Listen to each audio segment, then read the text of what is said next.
Okay, welcome to another post by Stone Soup Programming, and in today's tutorial I'm going to show you how to use Node.js, Handlebars.js, and Express.js to spin up a real simple website that connects to Twitter and displays X number of tweets for a username. So to get started, we have to go to the dev.twitter.com page, and if you haven't already joined, you're going to have to click Join, but once you have an account, click on this My Apps. And that's going to take you here. And what you want to do is you want to create new app. Fill out the name.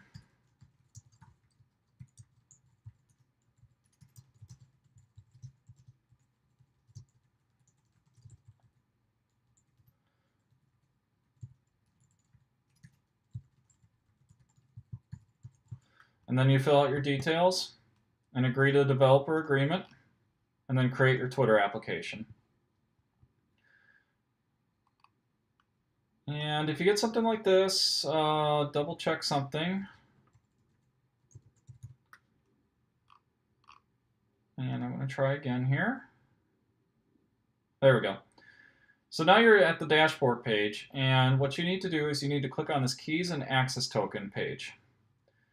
And you have consumer API key, consumer secret, but you may want to create my access token also. So if you click on that, and you're going to get two more tokens, access token, secret. And you're going to need all four of these values when you go to write this application. So we're just going to leave this on the back burner here. Now I'm going to create a new IntelliJ project. And I use this Node.js and npm plugin, which makes it really easy to start with an IntelliJ project using Node. You just click Next here, give it a name. Very important that we use this handlebars here rather than Jade, unless you like using Jade, but for the purposes of what we're doing here, we're going to use handlebars. And we're going to click Finish.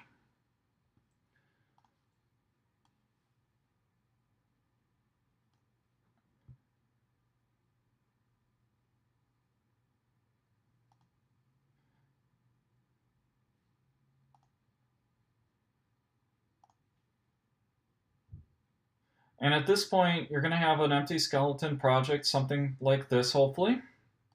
And we can get started at this point. So the very first thing we want to do is, in our views, we're going to want to create a new JavaScript file.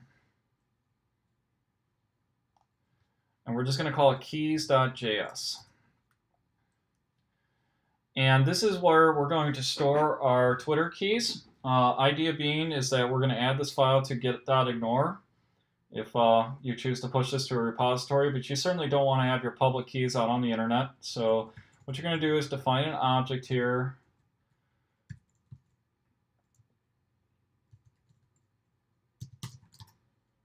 And you're going to do consumer key.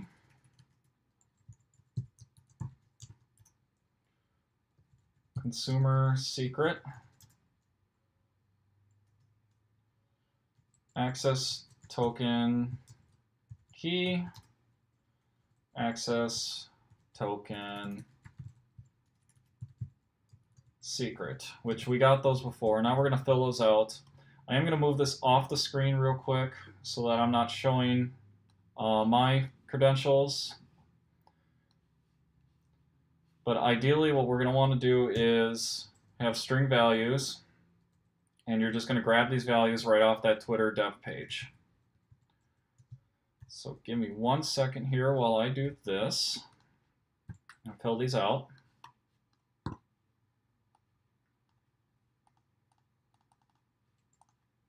And without these keys, you're not going to be able to connect to Twitter to do this. So that's why this is really important that we have this.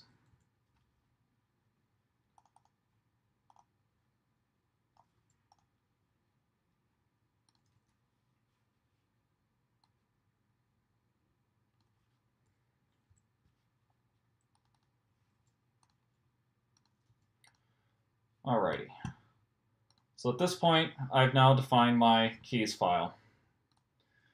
And what we need to do next is we need to write a script that will actually go out to Twitter and grab our tweets for us. So we're going to go to this index.js file here.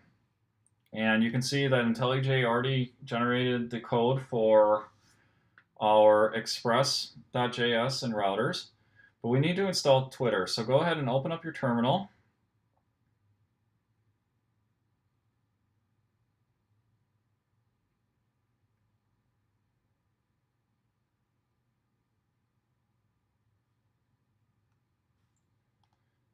There we go. And then you can use the Node package manager to install Twitter.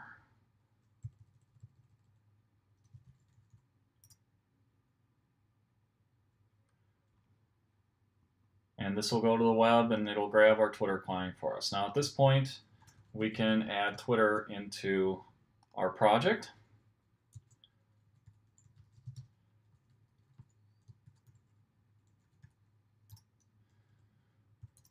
And we need to import our keys. And this is what that keys.js file is used for. And to create our Twitter client,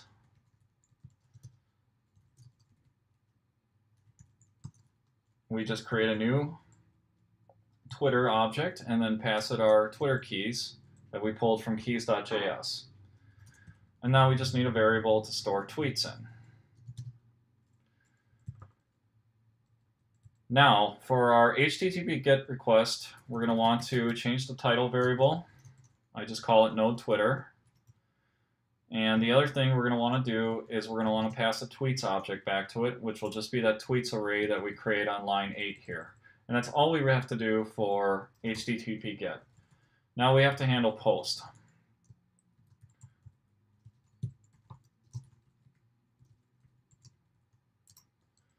So let's start by creating a post. Now what we're going to want to do is we're going to define a form on our page that allows the user to specify a Twitter username and the number of tweets they want to pull back from Twitter. So let's start by getting the username, and we're going to grab that from the request.body.username field. We're also going to do this for num tweets, which comes from request.body.tweets, which will be another field on our form. We're going to want to clear out any old tweets that we might have, so that way we're not constantly adding to our tweets. And then we're just going to use our Twitter client to hit a REST endpoint that Twitter defines. So in our case, we're going to hit the statuses, user, timeline, endpoint. And we have to pass it a couple arguments that ultimately get turned into URL request parameters. The first one is screen name, and this is literally the screen name of the user. And then count is the number of tweets we want to pull back. And this is going to return a promise. So we're going to call then function, and I'm just going to say TW for tweets response. Now, we're going to get back a very large JSON response here, but we're really only interested in two fields on this. We're interested in when the tweet was created and the actual text of the tweet. So what we're going to do here is we're going to loop through the TW object.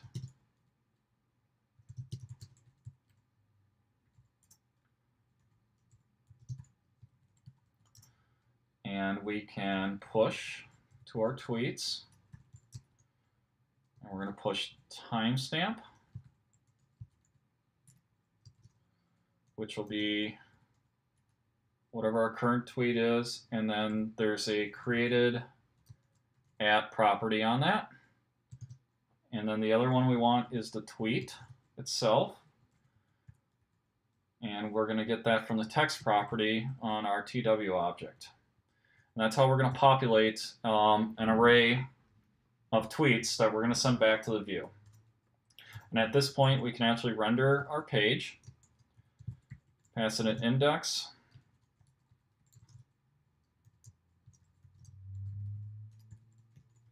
no Twitter, tweets, and this time we're just going to pass it our tweets, but now our tweets has tweets. We might want to catch the error also.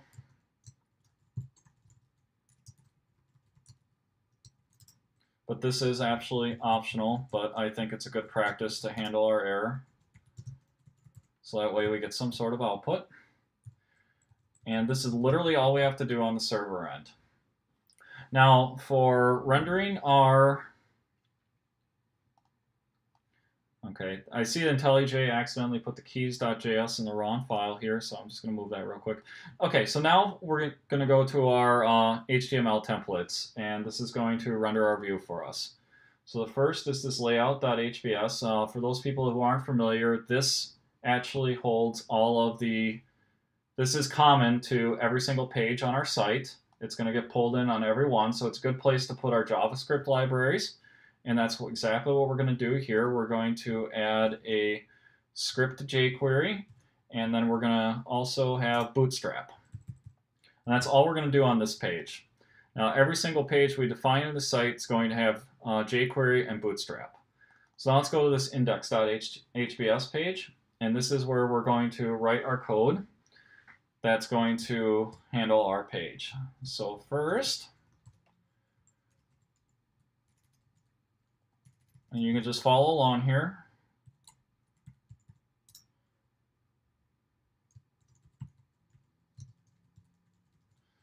We're just going to put a little information about the page here.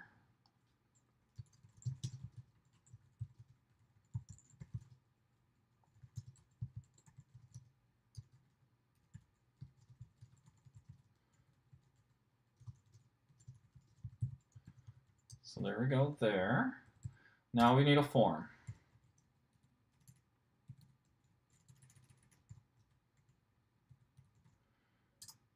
And this is where we're going to gather our information to get the username and the number of accounts the user wants. So we're just going to fill out a couple fields here.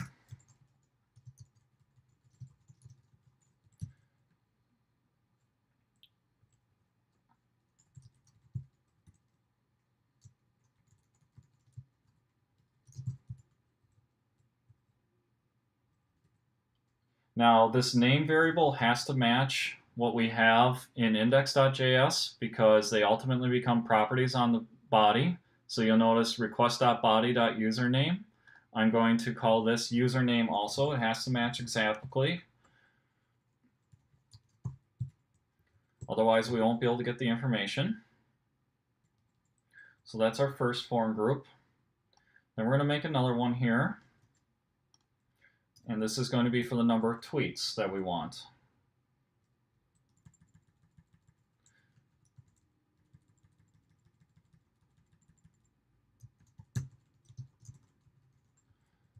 And I'm going to change this one to number. Obviously, in a production application, we would want to do validation on these fields, but we're not going to worry about that here. Notice again, I set name to tweets, because that's going to correspond to, in index.js, request body.tweets. So that's how you keep track of those. And that's all we have to do for our form. Now, the next thing we want on this page when we have tweets is we want a table that's going to display when the tweet was created and what the tweet is. But we only want to show this if there's actually tweets. So we can use some handlebar tags here to make that happen.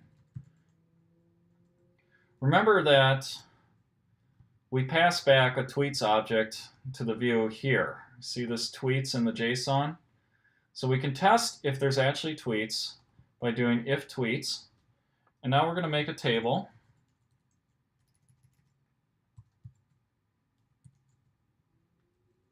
And let's make it striped. Nothing special here. We're just going to fill out our table headers, which is time,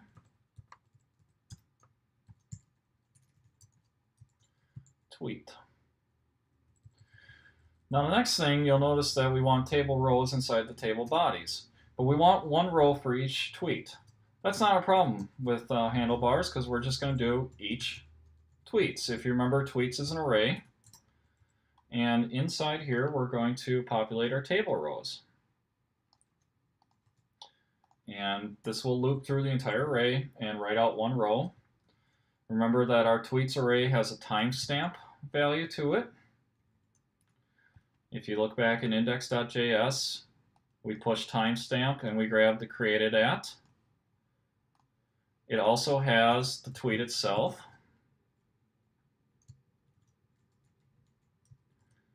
which again is another property on our object. Here's the tweet. We populate it here. Okay. And at this point, we're done. So if everything went well, we should be able to start the application. Users of IntelliJ may want to edit the configuration and go to this browser.live edit and then just check that launch Chrome after we're done. That way the Chrome browser starts automatically and just goes straight to our page. So let's fire it up and see if it behaves. So here's our home page, and I'm just going to enter in my Twitter username, and I'm going to tell it I want 5 tweets back. And there you go. And those are my last 5 tweets that I have posted to my Twitter account. So I hope you guys found this tutorial enjoyable. You can see that it's very, very easy to work with Twitter API. If you want to learn more about the Twitter API, you can just simply go to the documentation here. And I'm going to show you guys this real quick before we go. It's very, very well documented.